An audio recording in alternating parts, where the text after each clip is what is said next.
Good afternoon. My name is Tyesha R, and I am the Senior Leader at Anytown University.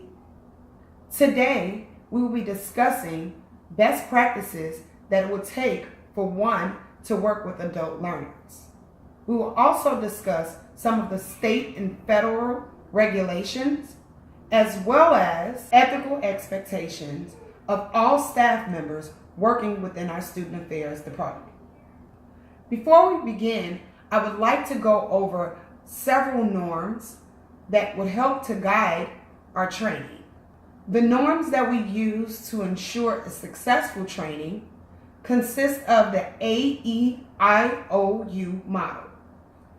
The A stands for asking questions. Now, we would like every individual to feel free to ask any questions that may come up about the information that will be provided to you. The E stands for engaging fully. Now, we want to make sure that all participants are engaging as well as interacting with others throughout this training. The I stands for integrating new information. You will be provided an extensive amount of information, and we want to make sure that the information that you receive will be able to be integrated into every area of your field of work. The O stands for open minds for new and diverse ideas. Many of us are coming from a variety of different backgrounds, different experiences, and different opinions. Therefore, we want to make sure that we have an environment of openness to any opinions, any diverse views, and any backgrounds for information that is provided. Lastly, we would like for you to utilize any information that is learned throughout this training. Utilizing this information will help you to become a better student affairs staff member and will also help you with learning and growing in your position. Our Student Affairs Department consists of many different areas, and it is very important that each of our areas understand the laws and the regulations as well as the ethical expectations and ensure that every student on our campus has a successful experience here at Anytown.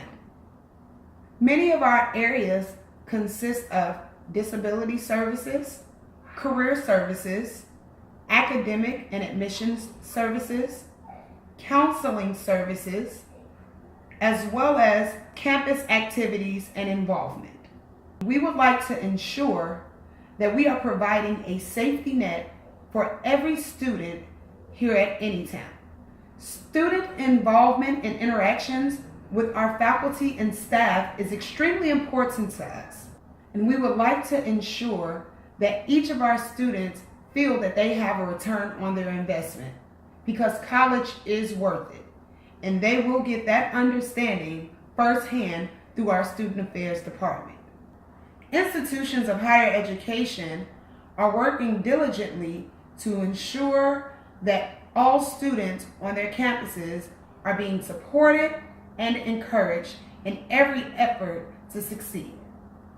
This is why we have Student Affairs, and this is why Student Affairs is a part of every campus in the United States, because university leaders are working to create policies and develop new ideas that would help to streamline the success of an organization. Higher education have university leaders who are creating policies as well as new ideas to help with delegation and development of an organization for learning.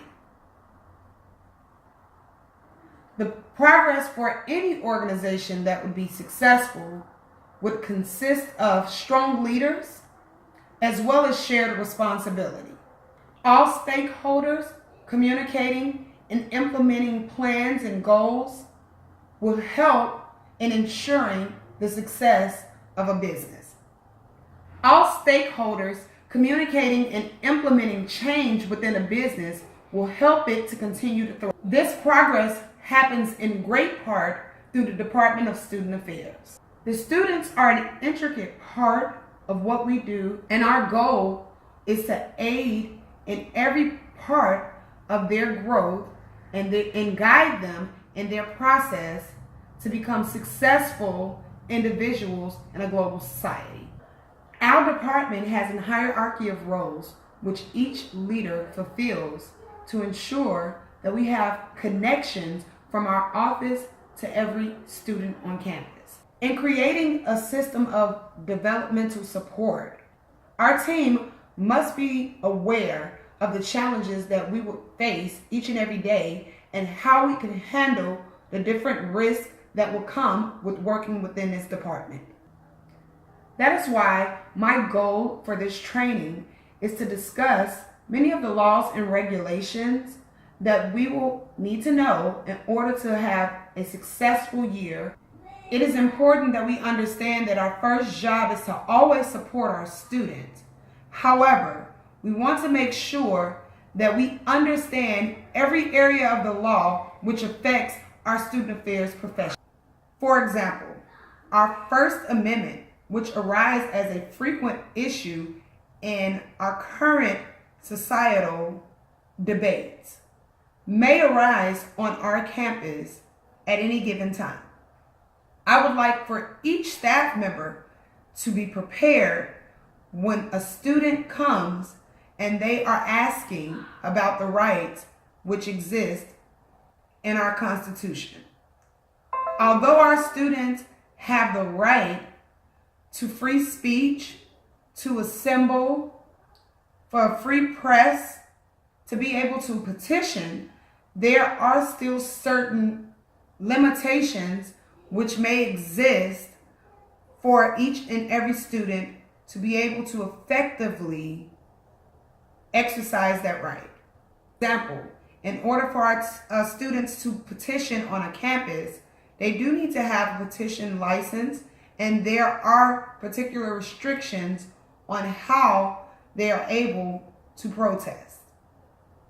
Although religion is a part of our students' First Amendment, as an institution, a public institution, we are prohibited from engaging, supporting, or endorsing any area of religion or any background for religious purposes.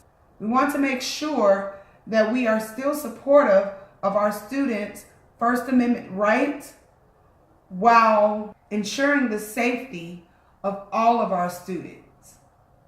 We want to ensure that we are protecting our campus by becoming more proactive in our security, as well as making sure that each and every person that is in our security staff is trained to protect every individual on this campus. Our Student Affairs Department is heavily regulated under the laws of our Constitution. Considering Anytown University is a public institution, it is very important that we keep up with the changes that are taking place in our laws so that it does not impact our school or our students in a negative way.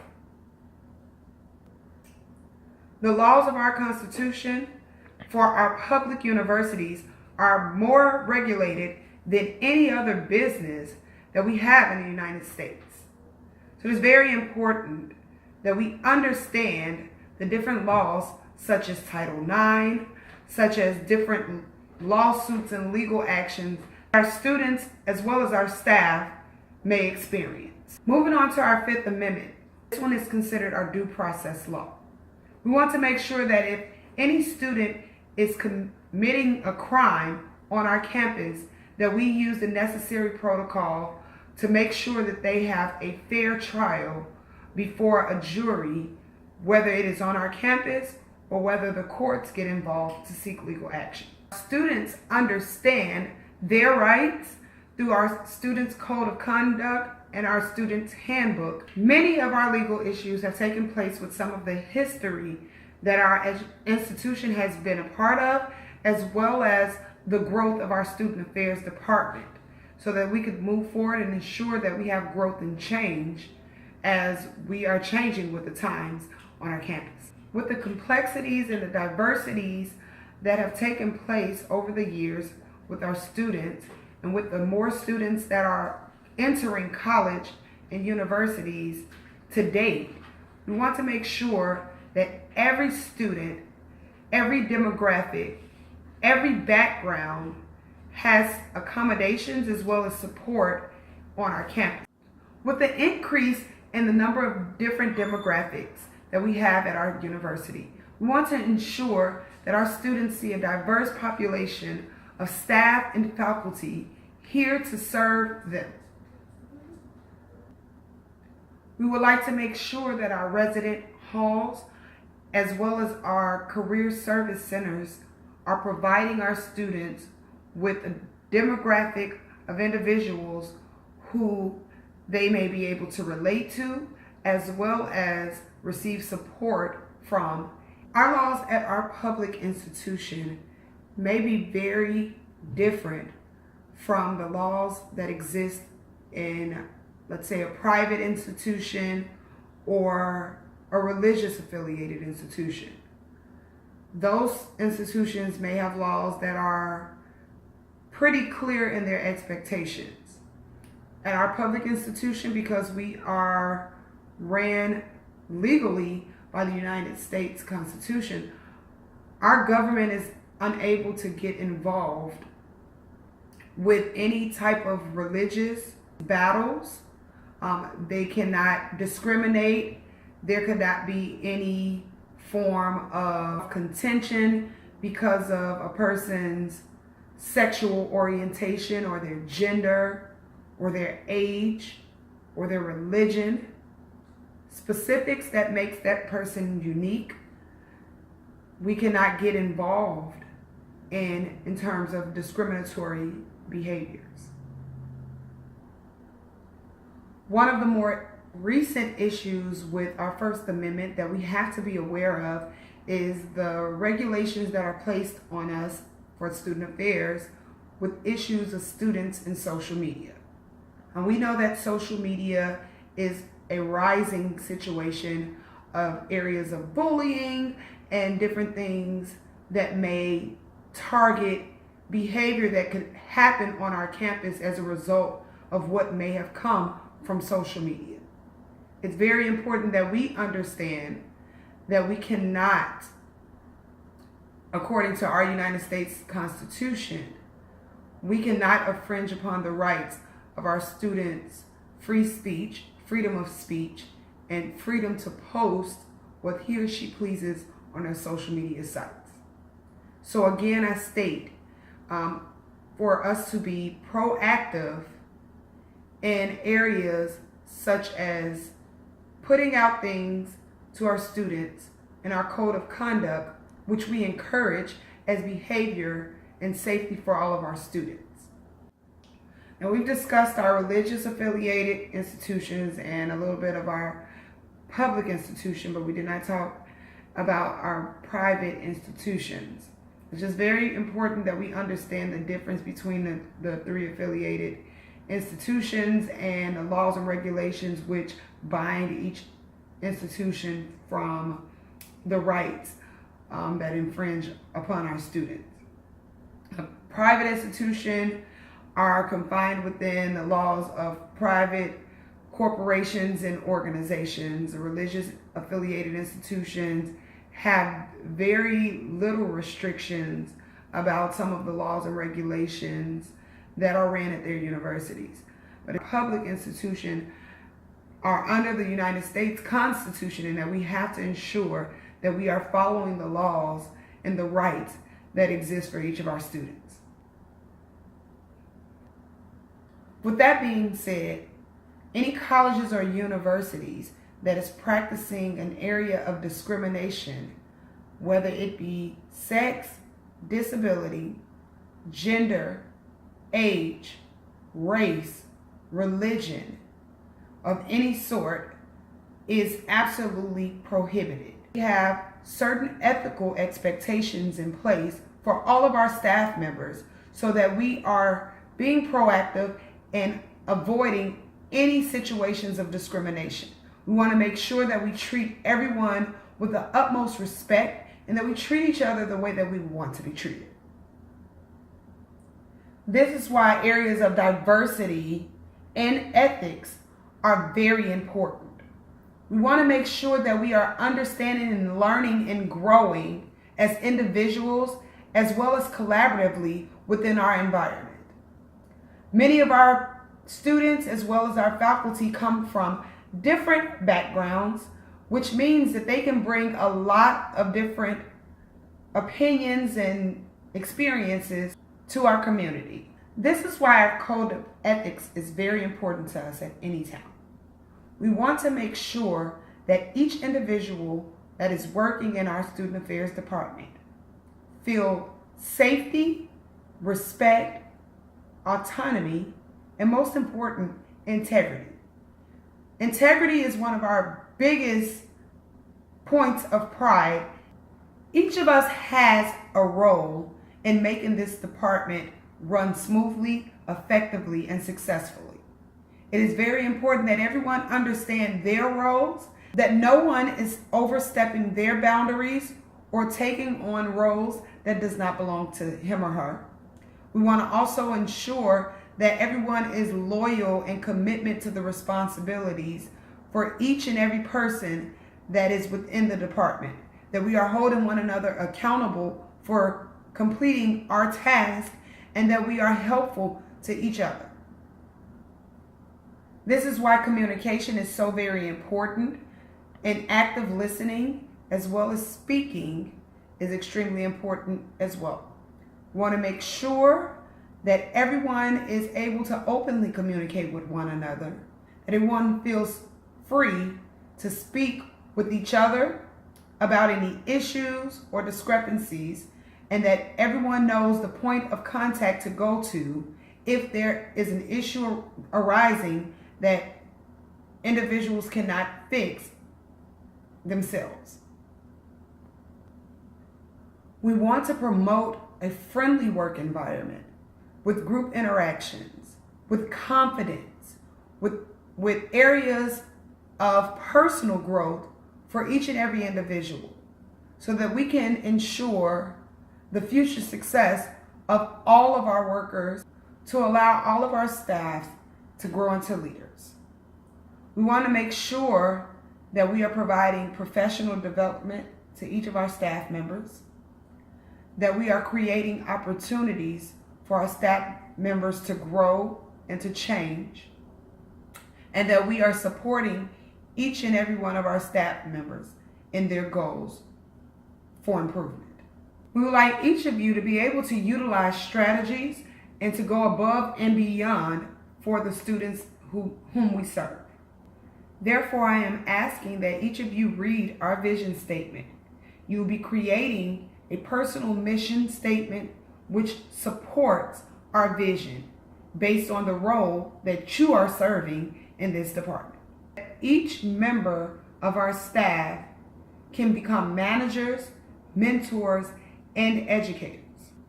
We want everyone to understand that leadership is an art, it is a science, and it is a gift by which a person is enabled and privileged to direct the thoughts, actions, and plans of others in such a manner that he or she obtains their cooperation, their trust, their loyalty, their confidence. In order to become exceptional leaders, one must exude enthusiasm as well as great communication skills, body language, tone, and content. Your tone and your content is less in percentage than body language. Develop those interactive techniques through workshop, trainings, and consistent professional development. If you will be a part of this department, then you are accepting the role as well as the responsibilities of becoming an epic leader. Thank you for your attention. We will continue to work on staff development throughout the year. And remember, the change that we want for our staff as well as our faculty and students to grow first begins with you.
And we would like to ensure that each of our students feel that they have a return on their investment, because college is worth it. And they will get that understanding firsthand through our Student Affairs Department.